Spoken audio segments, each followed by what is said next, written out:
අද කොටස පටන් ගන්නේ වෝල්ටගේ නිවසේ අර කලබල වෙලා තියෙන දර්ශනයත් එක්කයි. නිවසවට ගස් කොල්ලන් පිච්චිලා වගේ තියෙන හැටිත් අවට විසිරලා තියෙන බඩු භාණ්ඩත් එකතු කරගන්න සේෆ්ටි කිට් ඇඳගත්ත පිරිසක් ඒව ඔක්කොම වාහනයකට පටව ගන්න හැටිත් දකින්න ලැබෙනවා. ඒ වගේම වෝල්ටගේ වාහනේ ළඟ මිය ගිහින් ඉන්න කවුරුන් හෝ පුජ්‍යලයන් දෙන්නෙකුත් ඇම්බියුලන්ස් එකට දාගන්න ඔවුන් තවදුරටත් අවට පරිසරය විමර්ශනය කරනවා. ඔය අතර අපිට දකින්න ලැබෙනවා ඈතින් දුම් වලාවන් දෙකක් අහසට නැගෙන හැටි. කලින් ඉඳන් දැකපු මේ සීන් ටික නිසා ඔයාලත් කන්ෆියුස් වෙලා නේද ඉන්නේ. අන්තිම වෙනකම් ඉන්නකෝ මොකක්ද මේ සීන් එක කියලා දැනගන්න. එහෙමනම් මෙතන ඉඳන් ඔයාලට බලන්න පුළුවන් වෙන්නේ සීසන් 2 13 වෙනි කොටසයි. මේ ලෝකයේ අංක 1 රූපවාහිනී කතාංගය වන Breaking Bad සීරීස් එකයි.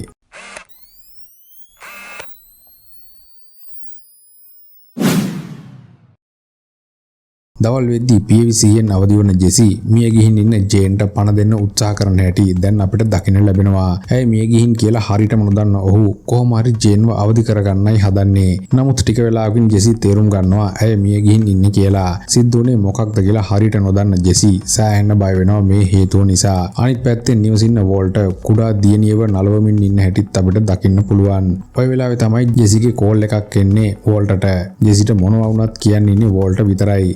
වගේම වෝල්ට ඉන්නේ ජෙසිගේ කෝල් එක බලාපොරොත්තු වෙනෝයි. සිද්ධ වෙලා තියෙන දේ අඬමින් වෝල්ටට කියන ජෙසිව සමසන වෝල්ට ඔයා මුලින්ම සම්සුන් වෙලා වෙච්ච දේ කියන්න කියලා කියනවා. ඉතින් ජෙසි සිද්ධ වෙලා තියෙන දේ කිව්වට පස්සේ ඔයා බය වෙන්න එපා. මම දන්නවා කතා කරන්න ඕනි කෙනා. දැන් ඉඳන් මම කියන විදිහට වැඩ කරන්න කියලා වෝල්ට ඔහුට කියනවා. ඊට පස්සේ අපිට දකින්න ලැබෙන්නේ සෝල් ගුඩ්මන් නෙවන ප්‍රොෆෙෂනල් කෙනෙක් ජෙසිගේ නිවසට එන හැටි. නිවස ඉස්සරහා හොටු පෙරාගෙන අඬන ජෙසිවත් අරගෙන නිවස ඇතුළට එන මයික් කියන මේ ප්‍රොෆෙෂනල් මෑන් හැමතැනම හොඳට සෝදිසි කරනවා. ඉන් පස්සේ තැන් තැන් වල දාලා තියෙන මත්ද්‍රව්‍ය සහ ඒව පාවිච්චි කරන්න ගත්ත උපකරණ වගේ හැම දෙයක්ම ඔහු වෙනම එකතු කරගන්නවා. ඔහු තමන්ගේ ඇඟිලි සලකුණු කොතනකවත් නොතියන්නද වග බලා ගන්නවා. ටික වෙලාවකින් මත්ද්‍රව්‍ය වලට අදාළ සෑම දෙයක්ම සල්ලි බෑග් එකට දාගන්න මයික් ඊළඟට එනවා ජෙසි ළඟට.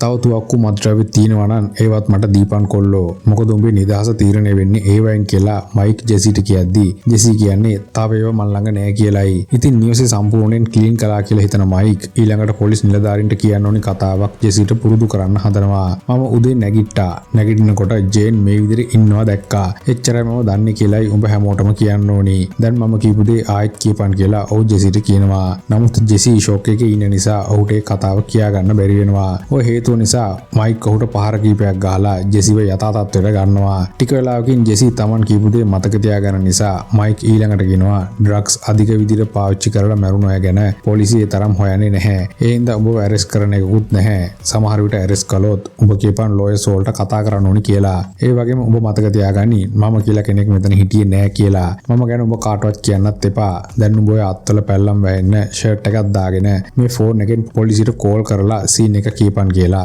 සල්ලි බෑග් එකත් අරගෙන එතනින් පිට වෙලා යනවා. ටික වෙලාවක් යනකන් මයික් කියපු දේවල් කල්පනා කරන ජෙසි ඉන්පස්සේ පොලිසියට කෝල් එකක් දෙනවා. අනිත් පැත්තෙන් නිවසේ උදේ කෑම ගන්න සූදානම් වෙන ස්කයිල සීරියල් වර්ග ගැන කතා කරමින් ජූනියර්ත් කතා කරනවා කෑම කන්න එන්න කියලා. නමුත් ජූනියර් කෑම කන්න එනවට වඩා එයාගේ වෙබ්සයිට් එක ගැන උනන්දු වෙනු ඉන්නේ. ඔය එකම ඔහු ස්කයිලර්ට සහ වෝල්ටට කතා කරනවා දෙයක් පෙන්වන්න එන්න කියලා. ජූනි ළඟට එන ඔවුන්ට ඔහු පෙන්නනවා විවිධ රටවල් වලින් PayPal එකට සල්ලි එකතු වෙන හැටි. ඩොලර් 10 20 50 බැගින් කුඩා මුදල් උපකාර ගොඩාක් එකතු වෙලායි තියෙන්නේ. මුදල් සමග වෝල්ටට සනීප වෙන්න සුබපැතුම් එකතු කරලා තියෙන නිසා ස්කයිලර්ට හිතෙන්නේ ඇත්තරම මිනිස්සු වෝල්ටට උදව් කරනවා කියලායි. නමුත් වෝල්ට දන්නවා මේ ඉන්නේ Tamanගේම සල්ලි කියලා. සෝල් හරහා හඳුනගත්ත හැකර්වරයා ටික ටික සල්ලි දාන නිසා වෝල්ටට සතුරු වෙන තරම් දෙයක් නැහැ. ජූනියර්ට ස්තුතියි කියලා කියන්න හිතෙන්නේත් නැහැ. හැබැයි ජූනියර් මෙතනදී ආවංකව සතුටු වෙනවා. Taman කරන දෙයින් තාත්තගේ ජීවිතේ බේර ගන්න උදව්වක් වෙනවා කියන දේ හිතලා. වෝල්ටගේ වෙනස දකින්න ස්කයිල ජූනියර් වාට කරන දෙයට තෑන්ක්ස් කරන්නව නැද්ද කියලා ඔහුගෙන් අහනවා. මේ නිසා ඔහු මවාගත්ත සතුටකින් ජූනියර්ට ස්තුති කරන්න කටයුතු කරනවා.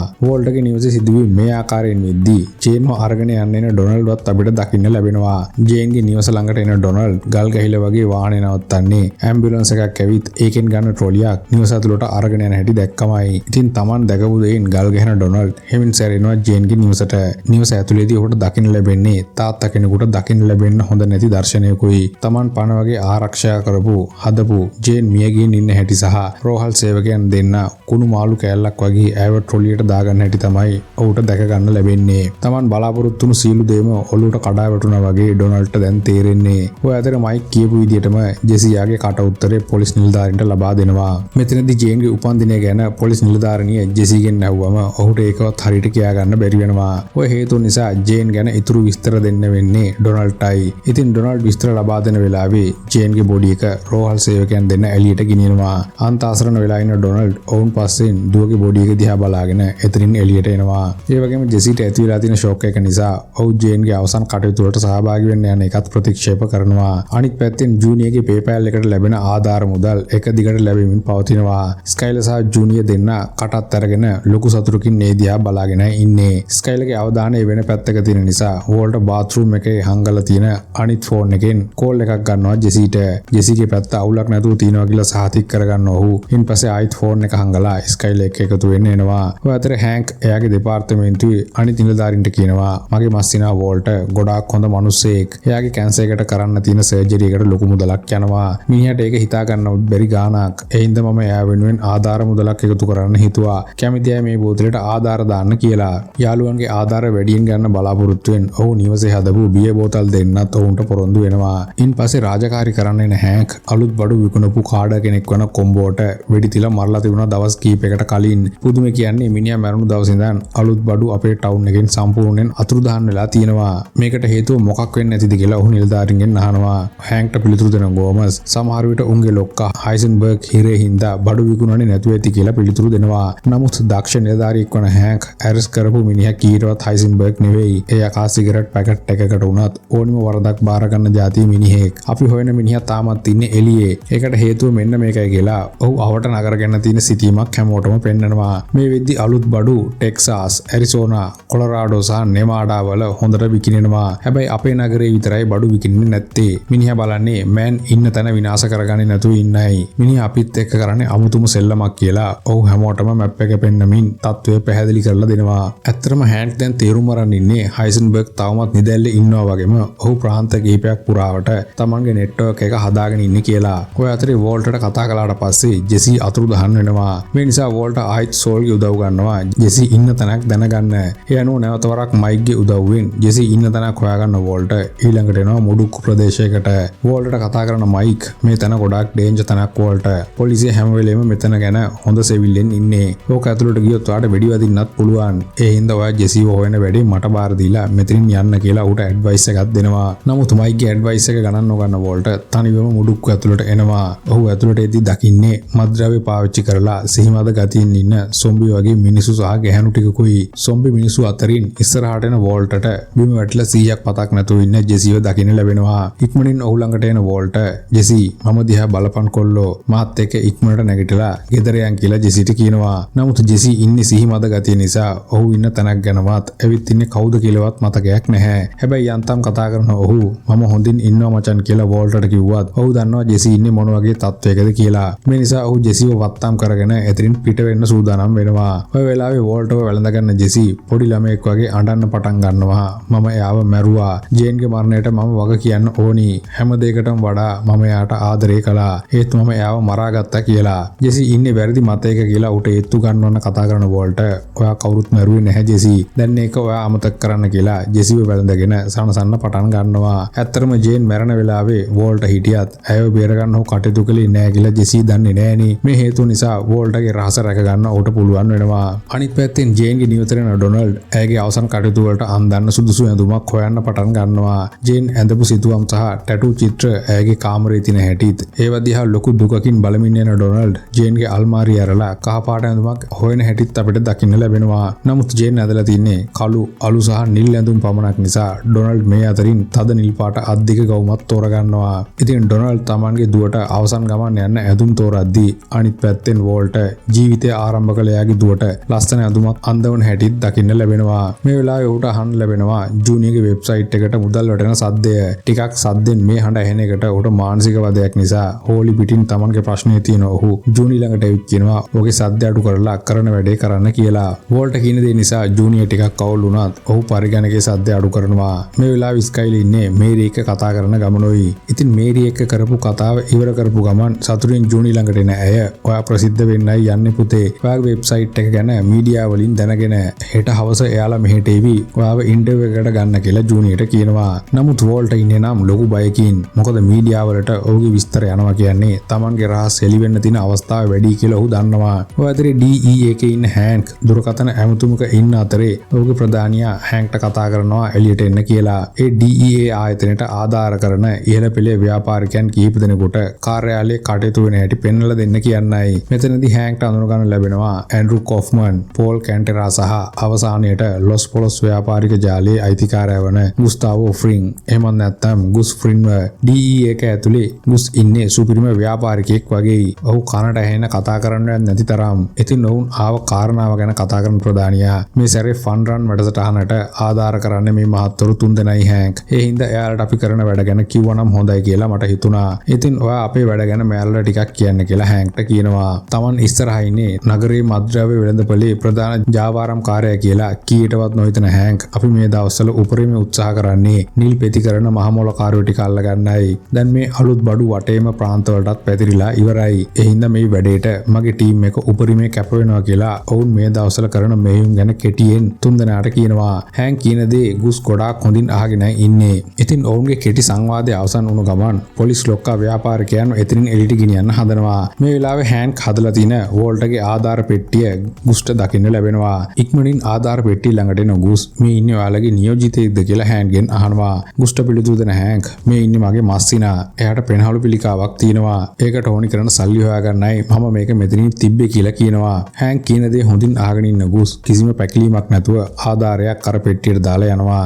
ඊළඟට අපි දකින්නේ පුනරුත්ථාපන මධ්‍යස්ථානයට ගෙනත් දාලින ජෙසි බලන්න වෝල්ට ඇවිත් ඉන්න ආකාරයයි. අන්තිමටම 100ක් නැතුව මුඩුක්කුවේ හිටපු ජෙසි දැන් සාමාන්‍ය තත්ත්වයට පත් වෙලා ඉන්නේ. ඉතින් ජෙසිට වර්තමාන තත්ත්වය ගැන පැහැදිලි කරන වෝල්ට ලබන සිකුරාදා මගේ සර්ජරි එක කරනවා ජෙසි. සමහර විට ඒක හරියන්නත් පුළුවන්. බැරි වෙලා හරි වැරදුනොත් ඔයාගේ සල්ලි සෝල් ළඟ තියෙනවා. එයා ඔයාට ඒ සල්ලි වෙලාවට දෙයි. දැන් සිද්ධුණු දේවල් ගැන හිතන්නේ නැතුව සාමාන්‍ය විදිහට ඉන්න බලන්න කියලා ගොඩාක් හොඳින් ජෙසිට කරුණු පැහැදිලි කරලා දෙනවා. වෝල්ට කියන දේවල් හොඳින් අහගෙන ඉන්න ජෙසි ඔයා එදා කාන්තාරයේදී කිව්ව කතාව හරි. මම තමයි හැම දෙයකටම වග කියන්න ඕනේ. මමයි හැම වෙලේම වැරදි කරන්න කියලා ලොකු අවුලකින් වෝල්ටට පිළිතුරු දෙනවා. ජෙසි තවමත් හිතන්නේ ජේන්ගේ මරණයට ඔහු වග කියන්න ඕනි කියලායි. නමුත් හැම දෙයකම ඇත්ත දන්න වෝල්ට ජෙසිට කියන දෙයක් කියන්න ඇරලා නිශ්ශබ්දව ඉන්න වග බලා ගන්නවා. ජෙසි හමුවීමෙන් පස්සේ වෝල්ට කෙලින් එනවා නිවසට.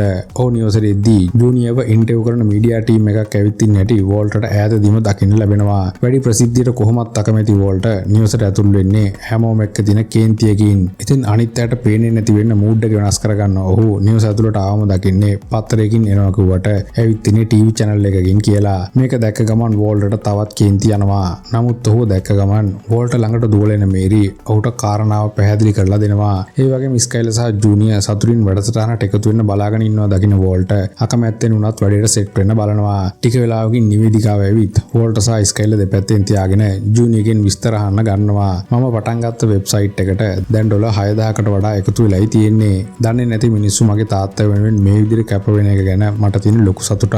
ඇත්තටම එයා ගොඩාක් හොඳ තාත්තා කෙනෙක්. ඒ වගේම ලොකු ඉවසිල්ලක් තියෙන රසායන විද්‍යාව ගැන ගොඩාක් හොඳින් දන්න සහ නිතර හරි දේ කරන අහිංසක කෙනෙක්. එයා තමයි මගේ වීරයා කියලා ජූනියර් කියද්දී වෝල්ට මේ දේවල් අහගෙන ඉන්නේ සෑහෙන අමාරුවකින්. මොකද ලෝකයක් ඉදිරියේ තමන්ගේ පුතා තමන් ගැන හොඳ කියද්දී තමන් මේ වෙද්දී නීතියට අත්‍යවශ්‍ය අපරාධකාරයෙක් කියලා ඔහු දන්නවා. ඊළඟට අපි දකින්නේ සිකුරාදා දවසේ වෝල්ට යාගේ සර්ජරි එකට සූදානම් වෙන හැටි. ඔහුට 100ක් නැති වෙන්න බේත් එක දුන්නාට පස්සේ ස්කයිලර් සහ ජූනියර් වෝල්ට ළඟට ඇවිත් හිත හදනවා බය වෙන්න එපා.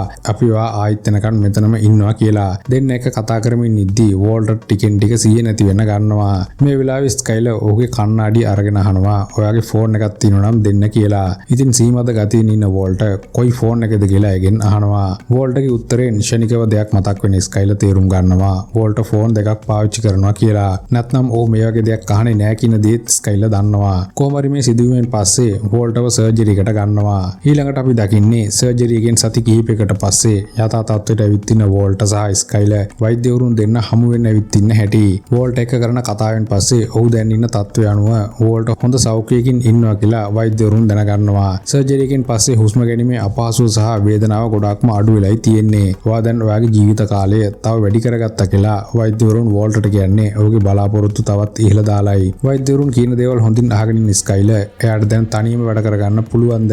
රැකියාවට යන්න පුළුවන්ද කියලා උන්ගෙන් අහනවා. එයාට පිළිතුරු දෙන වෛද්‍යවරුන් ඔව් එයාට දැන් එයාගේ වැඩ කරගන්න පුළුවන්. සති දෙකකින් වගේ රැකියාවට යන්නත් පුළුවන් කියලා කියනවා. ස්කයිලා මේ වෙලාවේ ඉන්නේ ලොකු අවුලකින් වගේ. ඇයට ඇත්තටම දැනගන්න ඕනේ වෝල්ටර්ට දැන් නිදන් එයාගේ වැඩ කරගන්න පුළුවන් ද කියන දේ විතරයි. ඉතින් මේ ගැන ආයෙත් ඇහුවම වෛද්‍යවරුන් කියනවා වෝල්ටර්ට එයාගේ වැඩ දැන් කරගන්න පුළුවන් කියලා. හැබැයි ඇය මේ දේවල් අහන්නේ ඇයි කියන දේ වෝල්ටර්ට හරියටම තේරුම් ගන්න නම් බැරි වෙනවා. ඔය අතර ජේන්ගේ මරණයෙන් සති කිහිපයකට පස්සේ ඩොනල්ඩ් ආයෙත් රැකියාවට එනවා. ඔයාලට මතකයිනේ ඔහු රැකියාව කරන්නේ ගුවන් ගමන් පාලකවරයෙක් විදිහට කියලා. ඉතින් සේවා ස්ථානයේදී ඩොනල්ඩ් ළඟට එන යාළුවෙක් ජේන්ට සිද්ධ වෙච්ච දේ ගැන ඔහුගේ කනගාටුව ඩොනල්ඩ්ට ප්‍රකාශ කරනවා. යාළුවත් එක්ක කතා කරන ඩොනල්ඩ් මම තවත් ගෙදර හිටියා කියලා වැඩක් නෑ මචං. ජොබ් එකට හරි අවධානය දෙන එක තමයි මම කරන්න ඕනි. දැන් මම ගොඩාක් හොඳින් ඉන්නේ කියලා පිළිතුරු දෙනවා. හැබැයි ඩොනල්ඩ් කතා කරන සහ හැසිරෙන විදියෙන් අපිට තේරුම් ගන්න පුළුවන් ඔහු තවමත් ඉන්නේ ලොකු මානසික පීඩනයකින් කියලා. කොහමරි යාළුවෙක් කතාවෙන් පස්සේ රාජකාරියට එන ඩොනල්ඩ් ගුවන් විදුලි පණිවිඩ හරහා ගුවන් නියමුවන් සමග සම්බන්ධ වෙමින් උස ප්‍රමාණයන් සහ ගමන් මාර්ගයන් පිළිබඳ උපදෙස් ලබා දෙන්න පටන් ගන්නවා. අනිත් පැත්තෙන් නිවසේ ඉන්න වෝල්ට් සහ ස්කයිලවත් අපිට දකින්න පුළුවන්. වෝල්ට් අයත් එක්ක සුවදව කතා කරන්න හැදුවත් ස්කයිලා ඔහු එක්ක වැඩි කතාවක් නැතුව කොහේ හරි යන්න බඩු පැක් කරනවා. ස්කයිලා කරන දේ දකින්න වෝල්ට් අහනවා ඔයා මොකක්ද කරන්න යන්නේ කියලා. වෝල්ට්ට පිළිතුරු දෙන ස්කයිලා මම හෝලි එක්ක මේරිගේ ගෙදර යනවා දවස් දෙකකට. ජූනියර් ඉස්කෝලේ ගිහින් ආවට පස්සේ එයාවත් එහෙට ගෙනියන්න හෑන්ක් එයි. මම ආයෙත් සවුන්ඩට ගෙදර එද්දී ඔයා මෙහෙන් ගිහින් ඉන්න ඕනි වෝල්ට්. ඔයාගේ තියෙන බඩුත් අරගෙන ඔයා මෙහෙන් යන්න. මට ඕනි එච්චරයි කියලා ඇය ආයෙත් බඩු පැක් කරන්න ගන්නවා. ස්කයිලා කියන දේෙන් සම්පූර්ණයෙන් අවුල් වෙන වෝල්ට් ඔයාට මොකක්ද උනේ? ඇයි මෙහෙම කරන්න කියලා එගෙන් අහනවා. වෝල්ට් අහන ප්‍රශ්නයට ඉතාමත් සැහැල්ලුවෙන් නමුත් කෙලින් පිළිතුරු දෙන ස්කයිලා වෝල්ට් මේ තාක්කල් කරපු හැම බොරුවක්ම ඌට කියන්න පටන් ගන්නවා. සර්ජරි එකට කලින් මම ඇහුවා ඔයාගෙන් ෆෝන් එක දෙන්න කියලා. ඒ වෙලාව ඔයා මගෙන් ඇහුවා කොයි ෆෝන් එකද කියලා. ඇයි එහෙම අහන්නේ? ඒ ඔයා ළඟ ෆෝන් දෙකක් තියෙන නිසායි කියලා ඇය පළවෙනි බොරුව හෙලි කරනවා. ඇයගේ කතාවට පිළිතුරු දෙන වෝල්ට් මට ඒ වෙලේ බේත් දීලා තිබුණේ ස්කයිලා. මම දන්නේ නැහැ මොකද උනේ කියලාවත් කියලා ඔහු ආයෙත් සැරයක් බොරු අහන්න අසාර්ථක උත්සාහයක් ගන්නවා. නමුත් සෑම දෙයක්ම හොයාගෙන ඉන්න ස්කයිලා නෑ ඔයා එදා අහම්බෙන් උනත් කිව්වේ ඇත්ත. මම හිතුවේ ඔයා ග්‍රේචන් එක්ක සම්බන්ධයක් ඇති කියලායි. ඒ හින්දා මම එයාගෙනුත් කෙලින්ම ඔය ගැන ඇහුවා. එතනදී තමයි අනිත් බොරුව මම දැනගත්තේ. ග්‍රේචනුයි එලියටුයි දෙන්න කවදාවත් ඔයාට සල්ලි දීලා නැහැ බෙහෙත් වලට. එයාලා දෙන්න හදපුවත් ඔයා ප්‍රතික්ෂේප කරලා තියෙනවා. ඒත් ඔයා මේ විද්දී ඩොලර් ලක්ෂයකට වඩා බෙහෙත් වලට වියදම් කරලා තියෙනවා. රෝහල් බිල් එකක්වත් ඇරියස් නැහැ. ඒවා හුළඟේ ආපු සල්ලිද නෑ වෝල්ට්. ඔයාට වෙන කොහෙන් හරි සල්ලි ලැබිලා තියෙනවා. මේ හින්දා මම හිතුවා සමහර විට ඔයා අම්මගෙන් හරි සල්ලි ගන්න ඇති කියලා. ඒත් ඊළඟ බොරුව වුනේ එතනදී. ඔයා කවදාවත් අම්මා බලන්න ගිහින් නැහැ. එයා දන්නෙත් නැහැ ඔයාට කැන්සර් එකක් තියෙනවා කියලාවත්. ඒත් මම ඔයාව එදා එයාපෝට් එකට ගිහින් දැම්මේ අම්මගේ ගෙදර යන්නයි. ඔයා දවස් 4කින් ආවේ අම්මගේ ගෙදර ගියා කියලායි. ඉතින් තවත් මට බොරු කරන්න එපා. මට ඔයා එක්ක මේ විදිහට ජීවත් වෙන්න ඕනි නැහැ. ඒ හින්දා කරුණා කරලා ඔයා සඳුදා වෙද්දී කොහේ හරි යන්න. මම ඔයා ගැන ආයෙත් හොයන්නේ නැහැ. ඔයාව මෙච්චර කල් විශ්වාස කරපු මට දුන්න දඬුවම හොඳටම ඇති කියලා ඇය නිවසින් පිට වෙලා එනවා. ස්කයිලා කියන දේවල් වලට ගල් ගහිලා වගේ බලන් ඉන්නව ඇරෙන්න වෝල්ට්ට දෙන්න උත්තරයක් නැහැ. නමුත් අන්තිම වතාවටත් ඇයව නවත්තන්න ස්කයිලා පස්සෙන් දුවන වෝල්ට් මම ඔයාට ඇත්ත කියන්නම් ස්කයිලා දැන්වත් ගෙදර නවතින්න කියලා බැගෑපත් වෙනවා. ඒත් වෝල්ට්ට කේන්තින් පිළිතුරු දෙන ස්කයිලා මට දැන් ඔයාගේ ඇත්ත දැනගන්න බයයි වෝල්ට්. ඒ හින්දා මට යන්න දෙන්න කියලා නිවසින් පිට වෙලා යනවා. මේ වෙලාවෙ ඉඳන් වෝල්ට්ට දැනෙන්නේ මුළු ලෝකෙම තමන්ගේ ඔළුවට කඩා වැටුණා වගේයි. ඔය අතරේ ගුවන් පාලක මැදිරින ඩොනල්ඩ් ගුවන් යානා දෙකකට එකම පාර යන සිග්නල් දෙන හැටිත් අපිට දකින්න ලැබෙනවා. ඔහු තාමත් ජේන් ගැන හිතමින් ඉන්න නිසායි මේ අතපසු වීම ඩොනල්ඩ් අතින් සිදු වෙන්නේ. ඒ වගේම වෝල්ට් නිවසේ පූල් එක ළඟට වෙලා තමන්ට සිද්ධුණු දේ ගැන කල්පනා කරන හැටිත් අපිට දකින්න ලැබෙනවා. ওই වෙලාවේ තමයි ඔහුට දකින්න ලැබෙන්නේ ඉහළ අහසේ ගුවන් යානා දෙකක් එකිනෙක ගැටෙන විදිහ. සුළු මොහොතකින් නගරයේම බීතිරපත් කරමින් ගුවන් යානා කොටස් සහ සුන්බුන් වෝල්ට්ගේ නිවස ඇතුළු වටපිටාවට වැටෙන්නේ වැස්සක් වැටෙනවා වගේයි. මෙන්න මේ සීන් එක තමයි අපි සැරින් සැරේ දැකපු අර පළවෙනි දර්ශනවල ඇත්ත කතාව. ගුවන් යානයකින් විසිවන ටෙඩි බියා කෙනෙක් තමයි වෝල්ට්ගේ පූල් එකට වැටෙන්නේ. ඉතින් මේ සිදුවීමත් එක්ක බ්‍රේකින් බෑඩ් සීරීස් එකේ දෙවෙනි සීසන් එකේ 13 වෙනි කොටස අවසන් වෙනවා. එහෙමනම් ඊළඟට බ්‍රේකින් බෑඩ් සීසන් 3 පළවෙනි කොටසින් ඉක්මනටම හමු වෙමු.